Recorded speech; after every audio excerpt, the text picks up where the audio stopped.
Alright, before we even get started today, I need to do something unusual. I need to tell most of you listening right now to turn this off and leave. Yeah, I'm serious. Look, I know that's not exactly standard podcast advice.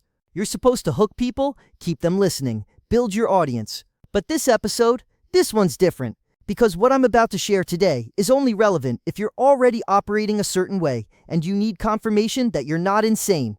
If that's not you, everything I say is going to be misunderstood, misapplied, and you're going to hurt yourself trying to fake behaviors you'll never authentically embody. So here's the deal. If you're listening to this hoping to learn how to become a Sigma male, if you think this is some cool identity you can adopt, some performance you can put on to seem more mysterious or powerful or attractive, click off right now. I mean it, this isn't for you. What I'm sharing today is only for men who already recognize these patterns in themselves. Men who've spent years, maybe decades, wondering if something is fundamentally wrong with them. Men who've been called antisocial, weird, too independent, emotionally unavailable, or just plain broken. Men who operate completely differently than everyone around them and cannot for the life of them figure out why. If that's not you, if you're just curious about this topic, or you're interested in personality types, or you think you might want to try being more independent, this episode will be worse than useless to you, because you'll take what I say and try to copy surface behaviors without understanding the underlying psychology, and you'll just become another fake, another performer, adding to the noise. I'm giving you one more chance to leave. Still here? Alright, then let's talk about what nobody else will tell you. Truth 1. You can't choose to be this way. Let me start with the most important thing, the thing that needs to be crystal clear from the beginning. You don't become a Sigma male. You either are one, or you're not. And if you're not, no amount of YouTube videos, no amount of books, no amount of trying is going to change that fundamental reality. Period. This isn't like learning a skill. This isn't like adopting a new mindset or working on yourself. This is fundamental personality architecture that's been with you since you were a kid. You've always been this way. You just didn't have a name for it until recently. Think about being left-handed or right-handed. If you're right-handed, you could force yourself to write with your left hand. You could practice, you could get better at it. But it would always feel awkward. It would always require conscious effort. It would never feel natural. And anyone watching you would sense that something's off about it, because authentic behavior and performed behavior feel completely different. That's what we're talking about here. So let me ask you something. Think back to when you were young, really young, like 7, 8, 9 years old. Were you the kid who preferred playing alone? Not because you were bullied, not because you were rejected by the group, but because you genuinely found solo play more interesting? Were you the one who had maybe 1 or 2 close friends instead of being part of the big group, and you were perfectly happy with that? Were you the kid who questioned why things had to be done a certain way? Who got in trouble for asking "but why" when adults told you to do something? Not to be rebellious, but because you genuinely couldn't understand why you should follow rules that didn't make sense? Were you the one that adults looked at and said, "You're so mature for your age," or called you an old soul? Because you seemed to operate on a different level than other kids? If yes, if you're nodding along to all of this, then you might be Sigma, and you've been Sigma your entire life. If no, if you were the social kid, the one who loved being part of groups, the one who never questioned authority, the one who thrived on peer connection, then you're not Sigma, and you never will be, and that's not a judgment, that's just reality. Let me tell you about my own experience. When I was 7 years old, my parents signed me up for Little League Baseball, and I remember the first practice so clearly. All the other kids were running around, excited, forming little groups, doing that thing kids do where they immediately start bonding with the team. They were already talking about team names and who was going to play what position, and planning to hang out after practice. And I was standing there on the edge of the field thinking, why am I here? Not in a sad way, not in a rejected way, I just genuinely didn't understand the appeal. I didn't want to be on a team. I didn't care about bonding with these kids. I just wanted to practice baseball, throwing, catching, hitting, and get good at it. The team aspect, the social aspect, the group identity thing, it felt like unnecessary noise. My parents thought I was being difficult. My coach thought I had socialization problems. They had meetings about me. They tried to encourage me to be more engaged with the team. And I tried, because I was 7 and I wanted to make them happy. But it felt like work, like I was forcing myself to care about something that just didn't matter to me. I lasted 1 season. I was actually pretty good at baseball, but I hated everything around the baseball. The team meetings, the group celebrations when someone hit a home run, the expectation that we'd all be friends, the assumption that being part of something was inherently valuable. I couldn't articulate it then, but looking back, I can see it clearly. I was wired differently from the other kids. And not because of trauma, not because of circumstances, not because I was shy or scared. I just genuinely operated on a different frequency. And here's the key thing, and this is what tells you whether you're actually Sigma or not. I wasn't trying to be independent. I wasn't making a conscious choice to be different. I wasn't performing aloofness or trying to seem cool. I just was that way, naturally, without effort. That's the tell, right there. If you have to try to be independent, you're not independent. If you have to remind yourself to be selective with your energy, you're not naturally selective. If you have to consciously choose to be comfortable alone, you're not genuinely comfortable alone. These aren't choices. These aren't behaviors you adopt. This is just how you're wired. And if you're not wired this way, everything I'm about to say in this episode will be irrelevant to your actual lived experience. Now, I know what some of you are thinking. But Marcus, I was social as a kid and became more independent as an adult. What about that? That's different. That's someone who adapted their behavior based on life experience. That's healthy evolution. Maybe you got burned by social dynamics. Maybe you realized you were happier with fewer relationships. Maybe you developed stronger boundaries. That's all valid and good. But that's not what I'm talking about. What I'm describing is someone who, from the very beginning, from as early as you can remember, just operated differently. Not because of trauma, not because of bad experiences, but because that's their fundamental nature. And here's why this distinction matters so much. I see guys all the time who discover Sigma male content online and decide to start acting that way. They watch YouTube videos, they read articles, and they think, this sounds powerful, this sounds attractive, I'm going to be like this. And overnight, they change their behavior. They stop responding to group texts. They start posting things on social media about being a lone wolf. They show up to parties and stand in the corner looking brooding and mysterious. They cultivate this whole persona around being independent and aloof. And you know what everyone around them says? What's wrong with him? Because it's obvious they're performing. You can see the effort.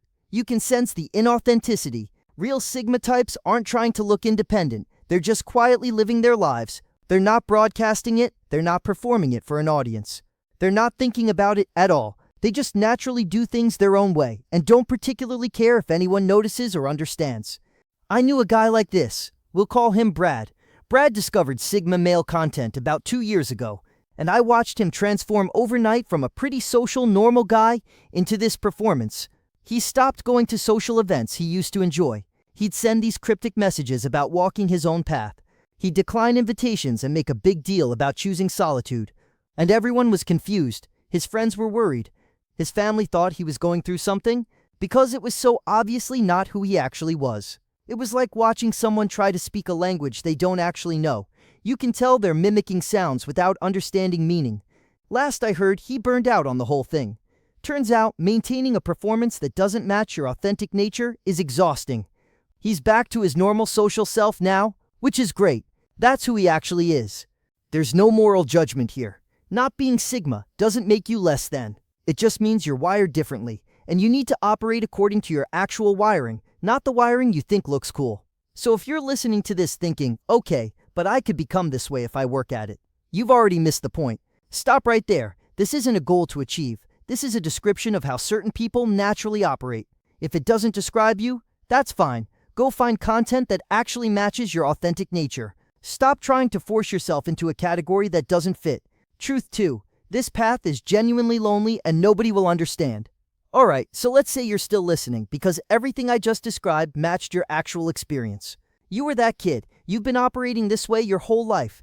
You didn't choose it. It's just how you are. Here comes the part that nobody talks about. This way of being is lonely. Really, genuinely, permanently lonely. And it never fully goes away. All those YouTube videos, all those Instagram posts about Sigma males being powerful lone wolves who don't need anyone, they make it sound empowering, right? They make it sound like a choice, like freedom, like strength. And in some ways, it is those things. But here's what they don't tell you. You will spend most of your life feeling fundamentally different from everyone around you. Not special, not superior, just different. Like you're operating on a frequency that most people can't tune into. Like you're speaking a language nobody else understands. I'm 38 years old. I've been living this way my entire life. I understand myself. I've built a life that works for me. I've accepted who I am, and I still spend most of my time feeling like an outsider in my own life. Not in a dramatic, painful way, just in this constant, low-level way where I'm always aware that I'm different from the people around me. That they operate according to rules and needs that I don't share. That what feels natural to them feels like work to me, and what feels natural to me looks like a problem to them. Let me give you a concrete example. Last month, I was at my sister's birthday party. Family gathering, about 30 people. Everyone's talking, laughing, catching up. The music's playing, people are telling stories. It's a good time, you know? Everyone's enjoying themselves, and I'm there, participating enough to be polite. I'm not hiding in a corner, I'm not being rude, I'm having conversations when people approach me. I'm smiling, I'm present, but mainly I'm just observing. Watching the dynamics, listening to conversations, operating at the level of engagement that feels comfortable to me. And my aunt comes up to me. She's had a couple drinks. She's in that jovial, everyone should be having maximum fun mode. And she says, "Why are you being so antisocial? This is a party. Loosen up. Go talk to people." And I wanted to say, I'm not being antisocial. I'm literally socializing right now. This is what comfortable social engagement looks like for me. But I didn't say that because I've learned that explaining makes it worse. So I just said something like, "I'm good. I'm enjoying watching everyone have fun." And she gave me this look. This look I've gotten my entire life. This look that says, "You're lying to yourself. You're miserable, and you don't even know it. You're in denial about how lonely you are." And she meant well, you know? She wasn't trying to be mean. She was genuinely concerned, because to her, my level of engagement looked like withdrawal. To her, comfortable social participation means constant interaction, high energy, group activities, being in the center of things. So my version of participation, which felt perfectly natural and satisfying to me, looked like a problem to her. And here's the thing, I couldn't convince her otherwise. If I tried to explain, "No, I'm actually perfectly content right now. This level of engagement is ideal for me," she would have thought I was rationalizing. She would have thought I was performing contentment to avoid facing my deep loneliness. Because in her framework, in most people's framework, minimal social engagement equals loneliness. Period. There's no other interpretation, and this happens constantly, in every context, with family, with friends, with romantic partners, with coworkers, with acquaintances. People can't conceive that someone could be genuinely satisfied with minimal social connection, so they assume you're depressed or traumatized or afraid of intimacy or broken in some fundamental way. And you can't explain it to them because they're evaluating your experience through their own framework. And in their framework, what you're describing is impossible. Relationships are particularly complicated because of this. I've been in several serious relationships where my partner needed way more social interaction than I naturally wanted to give. And they took it personally. They thought my need for solitude meant I didn't love them enough. They thought my preference for quiet evenings at home meant I was boring or depressed. They thought my contentment with just the two of us without a big social circle meant I was isolating them. And I would try to explain, I need time alone to recharge. It's not about you. It's just how I'm wired. I love you, I enjoy our time together, and I also need significant time alone. Those things aren't in conflict, and intellectually, they'd say they understood. They'd nod. They'd say, "Okay, I get it." But emotionally, they still felt rejected when I'd choose a night alone over going to a party with them. They still felt hurt when I didn't want to spend every weekend doing social activities. They still felt like something was missing from our relationship because we didn't have this big, vibrant social life together. Some of those relationships ended because of this fundamental incompatibility. Others, I compromised more than I should have. I pushed myself to be more social than felt natural. I forced myself to attend events and gatherings and social functions that drained me. And then I'd get resentful because I was constantly operating outside my authentic mode just to keep the relationship functioning. Neither of those outcomes is good. And here's what I used to think when I was younger. Once I'm older, once I'm more established, once I find the right people, this will get easier. The isolation will lessen. I'll find my people and feel understood. That hasn't happened. I'm 38. I've been successful in my career. I've built a life I'm satisfied with. I've had good relationships. I have a few close friends who understand me better than most, and I still feel like I operate on a different wavelength than most people around me. The isolation doesn't go away. It's permanent. You'll be 70 years old and still feel fundamentally different from the people around you. Still feel like you're speaking a language nobody else quite understands. Still feel like you're walking through a world designed for people who are wired differently than you are. Now, if this sounds depressing to you, if this sounds unbearable, then you're probably not actually Sigma. Because real Sigma males, people who are genuinely wired this way, accept this loneliness as the price of operating authentically. We'd rather be lonely and genuine than connected and fake, but it is lonely, and I think it's important to be honest about that. The path of genuine independence means you're walking alone most of the time. And that isolation never completely goes away, even when you build successful relationships with people who understand you better than most. You have to be okay with that. Not in a "I've transcended the need for connection" way, because that's usually bullshit, but in an "I've accepted that this is my reality and I'm at peace with it" way. Because the alternative, trying to be someone you're not to avoid loneliness, feels worse. At least it does to me. Truth 3. You'll sacrifice opportunities others would kill for. Let's talk about sacrifice. Because this is where the romantic idea of the independent lone wolf really crashes into reality. Society rewards social conformity with opportunities, advancement, and access. The more you play the game, the more you network, the more you perform socially, the more doors open for you. That's just how the world works. It's not fair or unfair, it's just reality. And as a genuine Sigma male, you're not going to play that game. And it's going to cost you, significantly. Let me tell you about a decision I made about 5 years ago that everyone thought was insane. I was working for a tech company. I was a senior developer, really good at what I did. The company was growing fast, and they offered me a promotion to VP of Engineering. Huge salary bump, equity, prestige. Everyone in the company knew this was a massive opportunity, and I turned it down. The role required constant meetings, managing a team of 30 people, networking events, conference appearances, building relationships with other executives, flying to different offices to build culture. Essentially, it required me to be on socially all the time, to be visible, collaborative, engaged, politically savvy. And I looked at that job description and thought I would be miserable doing this. So I said no.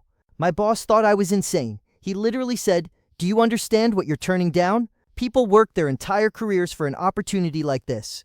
My family was confused and disappointed. My dad said, "When are you going to start taking your career seriously?" My girlfriend at the time thought I was sabotaging my future. She said, "You're always going to be stuck in the same place if you don't take risks like this." And I tried to explain to all of them, this isn't a risk I want to take. This role doesn't align with how I want to work. I'm more effective and more fulfilled doing deep technical work independently than managing people and navigating office politics. This isn't the success I'm looking for. They didn't get it. To them, I was refusing success. I was throwing away opportunity. I was choosing to stay small when I could have been big. I was letting fear or pride or stubbornness hold me back from advancement. But that's not how I saw it at all. To me, I was refusing to sacrifice my authenticity for advancement that didn't actually align with how I wanted to live. I wasn't refusing success, I was refusing their definition of success, their version of making it. I ended up leaving that company about a year later and going independent as a consultant. I make way less money than that VP role would have paid. I have way less prestige. When I tell people what I do, they don't really understand why I choose this over a high-level corporate position. But I'm working the way I actually want to work. I'm operating authentically, and I have zero regrets about that choice. Zero. But I paid a price. A real tangible price. I paid a financial price. I've probably left millions of dollars on the table over the course of my career by refusing opportunities that required extensive social performance. I paid a relational price. That girlfriend and I broke up, partly because she couldn't accept my career choices. She needed a partner who was ambitious in ways she understood, and I wasn't that. I paid a social price. People in my industry think I'm underachieving. They look at my career trajectory and see someone who could have been something big, but chose to stay small. And you know what? Those prices were worth it to me. Because I'm operating authentically. Because I'm living according to my actual values, rather than performing to meet other people's expectations. But the prices were real, and they're ongoing, because this isn't a one-time choice. You're going to face these decisions repeatedly throughout your life. Authenticity or opportunity, independence or advancement. Your path or the established path, and every time you're going to have to choose. And every time you're going to pay a price. Other men will watch you refuse opportunities they'd sacrifice years of their lives for, and they won't understand why. Your family will be confused and disappointed. Your partners might leave you because they can't accept your choices. And if you're not genuinely okay with paying that price, if you're going to resent those sacrifices, if you're going to look back with regret, if you're going to feel like you gave up too much, then you're not actually Sigma. You're someone who likes the idea of independence but wants the rewards that come from conformity. Real Sigma males make these sacrifices without regret. Not because they're martyrs, not because they're trying to prove something, but because living authentically matters more than any external opportunity. But you have to be honest with yourself about whether you can actually do that. Truth 4. Your strengths will be misinterpreted as weaknesses. Alright, let's talk about something that's been frustrating me my entire life. Everything that makes you effective as a Sigma male will be criticized as a character flaw by people who don't understand your operating system. Every single strength you have will be reframed as a weakness, a problem, something that needs to be fixed. Your independence, that'll be called antisocial behavior, or inability to work with others. Your emotional self-sufficiency, that'll be labeled as emotional unavailability or fear of intimacy. Your preference for solitude, that'll be diagnosed as depression or social anxiety. Your selective communication, that'll be interpreted as being difficult or uncommunicative. And people will try to fix you, constantly. They'll suggest therapy to work on your issues with connection. They'll recommend books about vulnerability and opening up. They'll stage interventions to address your isolation problem. They'll give you advice about getting out more, making more friends, being more present, engaging more fully with life. And they mean well. I need to be clear about that. Most of the time, the people trying to fix you genuinely care about you. They're not trying to hurt you, they're trying to help. But they're fundamentally misunderstanding what they're observing. They're seeing someone who operates differently and assuming something must be wrong because different doesn't fit their framework for normal, and you can't convince them otherwise. Actually, trying to explain makes it worse. Because in their minds, someone who's genuinely isolated and in denial would say exactly what you're saying. So your defense becomes evidence of the problem. Let me tell you about something that happened when I was 32. My mom and my 2 siblings sat me down for a family meeting. They'd been planning it for weeks. They had articles printed out. They had statistics about loneliness as a health crisis. They were genuinely concerned about me, and they basically staged an intervention about my isolation. My mom said, "We're worried about you. You don't have many friends. You spend so much time alone. You don't come to family gatherings unless we really push you. You're not dating anyone seriously. We just were concerned that you're lonely and you don't even realize it." My sister said, "You can talk to us, you know. If something happened that made you withdraw like this, we're here for you. We want to help." My brother said, "Have you thought about seeing a therapist? Not because anything's wrong with you, just to talk through why you're so isolated." And I sat there listening to all this, and I tried to explain. I said, "I'm not lonely. I'm genuinely content with my life. I have a few close relationships that are meaningful to me, and that's enough. I don't need or want what you consider a normal social life. I'm not withdrawn. I'm just selective about how I spend my time and energy. I'm not broken. I'm not depressed. I'm just wired differently than you are." And my mom looked at me with these sad eyes and said, "Sweetheart, I think you've convinced yourself you're happy, because facing the truth would be too painful." She couldn't conceive that I was actually telling the truth about my experience. In her framework, minimal social connection equals unhappiness. Period. So when I said I was content, she heard denial. My sister said, "It's okay to admit you're struggling. We won't judge you." My brother said, "Just think about therapy, okay? It might help you understand why you push people away." And I realized in that moment that I couldn't win. The more I tried to explain that I was genuinely fine, the more convinced they became that I had a problem. Because someone who was genuinely isolated and in denial would say exactly what I was saying. So I eventually just said, "Okay, I'll think about what you said," because that seemed like the path of least resistance. And I let them think what they wanted to think. That was 6 years ago, and they still worry about me. They still think something's wrong. They still send me articles about the importance of friendship and social connection. They still try to set me up on dates. They still suggest activities I should join to meet people. And I've accepted that they're probably always going to see me this way. They're always going to think I'm a little broken, a little sad, a little isolated. They're evaluating my life through their framework, and in their framework, my life looks incomplete. And this happens in every context. In romantic relationships, partners try to make you more social. They introduce you to all their friends. They plan activities to get you out of your shell. They take it as a personal project to help you connect more. In workplaces, managers try to make you more collaborative. They put you on teams. They assign you group projects. They give you feedback about being more visible and building relationships across the organization. In families, relatives try to make you more engaged with family activities. They guilt you about missing gatherings. They create situations where you're forced to interact. They express disappointment when you don't participate the way they think you should. The pressure to change is constant, and most people in your life will view your resistance to that change as stubbornness or fear, rather than commitment to operating authentically. And here's the really frustrating part. The things they're trying to fix are actually your strengths. My independence means I can take on complex projects and execute them without needing constant input or validation. That's valuable. My emotional self-sufficiency means I'm stable and grounded.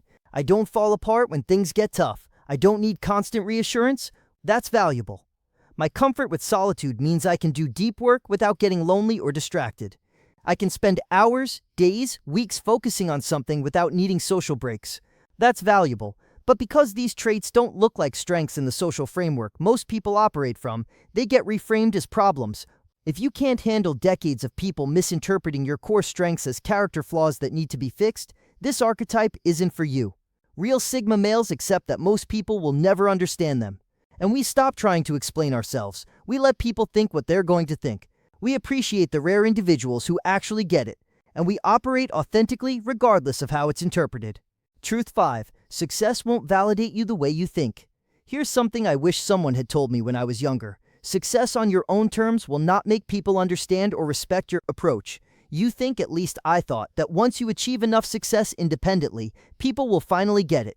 They'll finally see that your approach was valid. They'll respect your choices. They'll stop questioning whether you're doing life wrong. That's not what happens. I've been independent for years now. I've built a successful consulting practice. I make good money. I work with major companies. By most objective measures, I'm successful. And you know what people still say? But don't you wish you had a team? Don't you get lonely working alone? Wouldn't it be more fulfilling if you had people to share this with? Don't you want to build something bigger? The criticism doesn't stop. It just shifts. When I was starting out and making sacrifices, people said, "You'll never succeed that way." Now that I have succeeded, they say, "Success without social connection is hollow." The goalpost moves, but the fundamental judgment stays the same. And here's why. They can't imagine being satisfied with what I have. To them, success without a big team, without a large social circle, without lots of people around to celebrate with, would feel empty. So they assume it feels empty to me. They can't conceive that my version of fulfillment looks completely different from theirs. I remember hitting a major financial milestone a couple years ago. Landed a 6-figure contract, biggest deal I'd ever closed. I was genuinely satisfied with that achievement, felt good about it, felt like validation that I was building something worthwhile. And I mentioned it to my dad, and he said, "That's great. So when are you going to start hiring people? When are you going to turn this into a real company?" And I said, "I don't want to hire people. I like working alone." And he said, "But you could build something so much bigger. You're limiting yourself." He couldn't understand that I didn't want bigger, that the size and scope I'd achieved was exactly what I was aiming for, that I was genuinely satisfied. To him, my satisfaction looked like lack of ambition. My contentment looked like settling. My fulfillment looked like making excuses for not achieving more. Or here's another example. I was dating someone a while back, and we'd been together about 8 months. I finished a project I'd been working on for over a year. Really complex, really challenging work. And I was happy with how it turned out. And she said, "We should throw a party. Celebrate, invite people over." And I said, "I don't really want to make a big deal out of it." And she looked at me with this concerned expression and said, "Don't you feel proud? Don't you want to celebrate this achievement?" And I said, "I do feel proud. I'm just proud about it quietly." And she said, "That seems sad. Like you're not letting yourself really feel the success." She couldn't understand that I was really feeling the success. I was just feeling it differently than she would have felt it. For me, quiet acknowledgement, privately recognizing I did something worthwhile, and then moving on to the next thing was genuinely satisfying. But to her, my quiet satisfaction looked like inability to fully experience positive emotions. It looked like I was holding myself back from real fulfillment. We broke up a few months later, partly because of this fundamental disconnect about what success means and how to experience it. And this is what I've learned. No amount of success will ever validate your approach to people who measure success differently than you do. You could be wildly financially successful, and they'd still think something was missing. You could be content and fulfilled, and they'd still think you were lying to yourself. You could achieve everything you set out to achieve, and they'd still think you should want more, want different, want what they would want. Because they're not actually evaluating your success. They're projecting what success would mean to them onto your life. And in their version, your life will always be lacking. And you have to let that go. You have to let go of needing external validation of your approach. You have to accept that most people will never understand that you're genuinely satisfied with a life that would feel incomplete to them. That's hard, especially because we're social creatures with a deep need for belonging and acceptance. Accepting that you'll never get that validation from most people is legitimately difficult, but it's necessary if you're going to stay authentic. Because if you're constantly looking for external validation that your approach is working, you're going to be constantly disappointed. And you might start compromising, start adjusting, start performing to earn approval that will never actually come. Real Sigma males don't need external validation because we're not measuring success by external standards anyway. We're measuring success by internal standards, by whether we're operating authentically, by whether we're satisfied with the work we're doing and the life we're building. And that has to be enough. My emotional self-sufficiency means I'm stable and grounded. I don't fall apart when things get tough. I don't need constant reassurance. That's valuable. My comfort with solitude means I can do deep work without getting lonely or distracted. I can spend hours, days, weeks focusing on something without needing social breaks. That's valuable, but because these traits don't look like strengths in the social framework most people operate from, they get reframed as problems. If you can't handle decades of people misinterpreting your core strengths as character flaws that need to be fixed, this archetype isn't for you. Real Sigma males accept that most people will never understand them, and we stop trying to explain ourselves. We let people think what they're going to think. We appreciate the rare individuals who actually get it, and we operate authentically regardless of how it's interpreted. Truth 6. You'll watch inferior people advance while you don't. Alright, let's talk about something that's brutal but true. You will frequently watch less competent, less capable people advance faster than you because they're better at social performance and politics.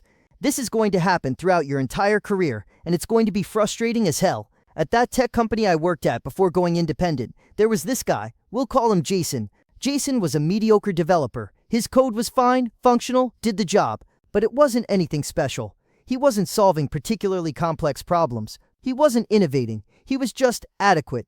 But Jason was amazing at networking.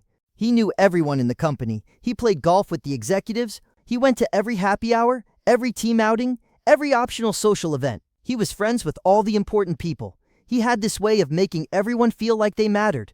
He remembered people's kids' names. He asked about their weekends. He was constantly visible, constantly building relationships. And Jason went from mid-level developer to director in like 3 years. Meanwhile, I was objectively better at the actual work. Everyone acknowledged this. My code was cleaner, more efficient. I solved harder problems. I took on the complex projects that nobody else wanted to touch. I was technically superior in every measurable way. And I kept getting passed over for promotions because I wasn't visible enough or collaborative enough. My annual reviews would say things like, "Marcus is an excellent technical contributor, but he needs to work on building relationships across the organization, and Marcus would benefit from being more engaged in team-building activities." And I was thinking, but I'm better at the actual job.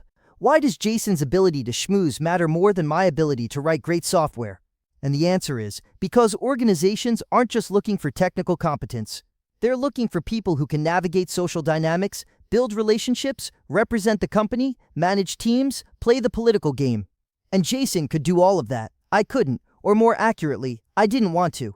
So he got promoted, multiple times, and I didn't. And initially, I was really angry about this.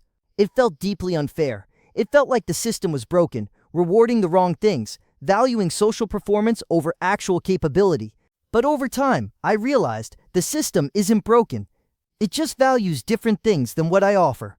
Organizations need people who can build relationships, navigate politics, manage teams, represent the company socially. Those are legitimate skills. They're valuable. And Jason had them. I had different skills, deep technical expertise, ability to solve complex problems independently, capacity for sustained focus without social interaction. Those are also valuable, but they're not what most traditional organizations primarily reward. So I had a choice. Get bitter about the system and spend my life resenting it, or accept it and find or create contexts where my capabilities matter more than social performance. I chose the second option. I went independent, found clients who cared about results more than relationship building, built a practice where my actual competence was the primary value I provided. But even then, I sometimes lose contracts to people who are less capable but better at sales and relationship management. Even in independent consulting, social skills often matter more than technical skills, and I've had to accept that as just how the world works. Most systems are built by and for socially oriented people. They reward behaviors that come naturally to socially oriented people. That's reality. As someone who operates differently, I have to work around that rather than expecting it to change. Now, if you're in this situation right now, watching less capable people advance while you're stuck, first, make sure your perception is accurate. Sometimes we overestimate our own competence and underestimate others' contributions. Be honest with yourself about whether you're actually as good as you think you are. But if you're genuinely more capable and getting passed over because of social dynamics, you have two options. Option 1. Learn to play the social game better. Go to the happy hours. Build the relationships. Network. Be visible. Perform.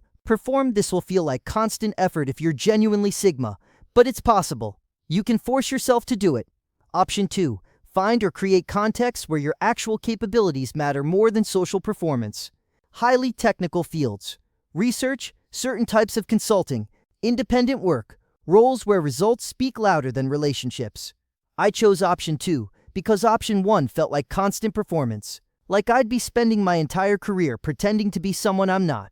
But either way, you have to accept that you might earn less or advance slower than you would if you played the social game. That's the trade-off. Authenticity over advancement. Competence over likability. Doing work that matters to you over doing work that impresses others. And if you're not willing to make that trade-off, you're probably not actually Sigma. You're someone who wants the benefits of independence without the costs. Truth 7. There's no community waiting for you. Alright, last truth. And this might be the hardest one to hear. There is no Sigma community waiting for you. I know what you might be thinking. Great, now I understand what I am. Now I can find other Sigma males who get me. Now I'll finally feel understood. That's not how this works. Because, by definition, Sigma males don't form communities the way other archetypes do. Think about it. Alphas form dominance hierarchies. They naturally organize into structures with leaders and followers. Betas form support groups. They bond over shared experiences and mutual understanding. But Sigmas operate independently. Community formation requires social engagement that genuine Sigmas don't naturally prioritize. We don't seek belonging in groups. We don't organize around shared identity. We don't build networks of like-minded people. You might find individual Sigma males you connect with occasionally. You might have 1 or 2 close friendships with people who understand you better than most. But there's no cohesive Sigma community to belong to. Now, there are online spaces that claim to be Sigma communities. Subreddits, forums, Discord servers, YouTube comment sections where guys discuss Sigma traits and share experiences. But here's what I've noticed. Most of those spaces are full of people performing Sigma traits or guys who are actually other archetypes misidentifying themselves. Real Sigma males don't spend much time in communities dedicated to their archetype because we're not seeking that kind of identity-based belonging in the first place. I've tried a few times to connect with guys who seem to operate similarly to me. We'd meet for coffee, have a good conversation, appreciate that we understood each other better than most people understand us. And then we'd go back to our independent lives. And that felt sufficient because I wasn't looking for ongoing community. I was just looking for occasional validation that I wasn't crazy. And I got that, and it was enough. I didn't need to keep meeting up. I didn't need to form a support group. I didn't need to build a network of Sigma friends who all understood each other. That lack of need is actually part of what makes us Sigma in the first place. If you're craving community belonging, if you're hoping to find your tribe, if you're looking for a group of Sigma males to bond with, you're probably not actually Sigma. You're probably another archetype that would genuinely benefit from finding your people. And this means the isolation continues even after you understand what you are. Understanding your archetype doesn't suddenly create a network of people who get you. You're still operating alone. You just have a better understanding of why.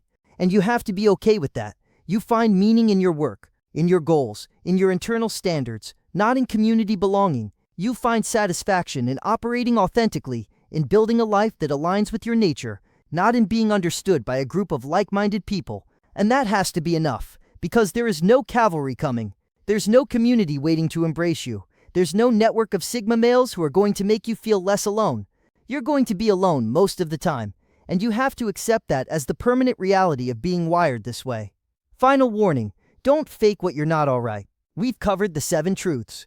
And if you're still listening, you're either genuinely Sigma and finding validation in this, or you're not Sigma and you're thinking about how you could adopt these traits. If it's the second one, I need to give you one final, serious warning. Don't try to fake this. Don't try to perform Sigma behaviors because they seem cool or powerful or attractive. Because here's what will happen if you do. You'll exhaust yourself maintaining a performance that doesn't match your authentic nature.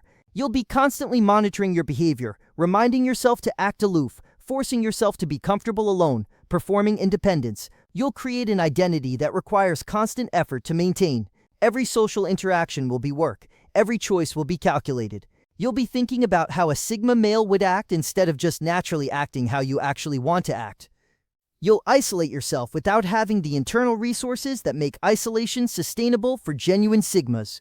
You'll be alone without being comfortable alone. You'll be independent without actually enjoying independence. You'll sacrifice relationships and opportunities to maintain the performance. You'll turn down social connections because you think Sigmas don't need friends. You'll refuse help because you think Sigmas don't ask for support. You'll reject collaboration because you think Sigmas work alone. And you'll end up with none of the benefits that actual Sigma males get from operating authentically. You'll be lonely without the compensation of genuine independence. You'll be misunderstood without the satisfaction of operating according to your actual values. You'll be isolated without the internal stability that makes isolation bearable. You'll have all the costs and none of the benefits. And eventually, you'll burn out. You'll realize you've been performing someone you're not. You'll crash, and you'll have to rebuild an authentic life, but now with the added damage of having sacrificed real relationships and opportunities for a fake identity. This is why I've been warning you throughout this entire episode. Not because the information will harm you, but because trying to become something you're not will harm you. Find your actual archetype, figure out how you're genuinely wired. Operate according to that. If you're naturally social and collaborative, lean into that. Build those relationships. Thrive in community. That's not a weakness, that's your authentic strength. If you're naturally competitive and hierarchical, work with that. Pursue leadership, build structures, that's valuable. If you're naturally supportive and community-oriented, embrace that. Build networks, create belonging. The world needs that. Stop trying to force yourself into categories that don't fit, just because you saw some videos that made Sigma traits look cool. So let me end with this. If you made it this far and everything I described matched your actual lived experience, not your aspirations but your reality, then welcome. You're not crazy. You're not broken. You're not antisocial or emotionally unavailable or afraid of intimacy. You're just wired differently than most people. And yes, that means isolation and misunderstanding and sacrifices and constant pressure to change. All of that is real and all of that is permanent. But it also means authenticity and independence and the satisfaction of building a life that actually aligns with your nature rather than performing a life that looks good to other people. And for those of us who are genuinely wired this way, that trade-off is worth it. If you made it this far and none of this matched your experience, if you were listening hoping to learn to be something you're not, then take this as a learning moment. You just spent however long listening to descriptions of an experience that isn't yours, trying to fit yourself into a category that doesn't match your nature. Learn from that. Find content that actually matches your authentic archetype. Operate according to how you're genuinely wired. Stop trying to force yourself into categories that don't fit. The point of this episode wasn't to recruit people to the Sigma archetype. It was to validate the men who already operate this way and have been told something's wrong with them their entire lives. If that's you, I hope this helped. If it's not you, I hope you learned something about people who are wired differently than you are. And maybe you'll stop trying to fix the Sigma males in your life and just let them be who they are. Either way, stay authentic, even when nobody understands. This is Marcus. Thanks for listening.